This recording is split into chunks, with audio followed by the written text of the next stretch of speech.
मुंबई तोडायची आहे याच्या आधी खूप हे प्रयत्न झाले. मराठी माणसांना आता जागावा काहीतरी गन पॉईंटवर आहे अशा पद्धतीची भाषा राज त्यांना एवढाच सल्ला देईल की कृपया स्क्रिप्ट रायटर जे आहेत ते त्या ठिकाणी बदला. वर्षानुवर्ष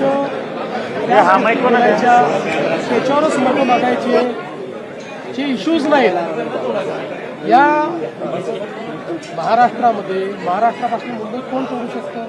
कोणी तोडू शकत नाही, त्यांनाही माहिती आहे. पण विकासावर बोलता येत नाही, सांगण्यासारखं 25 वर्षात काही नाही.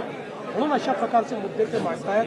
म्हणून मी त्यांना पुन्हा एकदा म्हणजे माझा सल्ला ते ऐकतील असं नाही, फुकटचे सल्लेही देऊ नयेत, तरी सल्ला देतो आपला स्क्रिप्ट रायटर बदला. राज ठाकरेंनी पण असं म्हटलं त्यामध्ये की मुंबई ही महाराष्ट्रापासून जोडायची आहे, त्यामुळे हे तेच सांगितलं ना मी. कसं आहे की ही स्क्रिप्ट किती वर्ष तुम्ही चालवणार आहे? आता कोणी ती स्क्रिप्ट बाय करणारा राहिलं नाही. आता महाराष्ट्रातल्या मुंबईच्या प्रत्येक नागरिकाला माहिती आहे की जोपर्यंत चंद्र आणि सूर्य आहे तोपर्यंत मुंबई महाराष्ट्राचीच.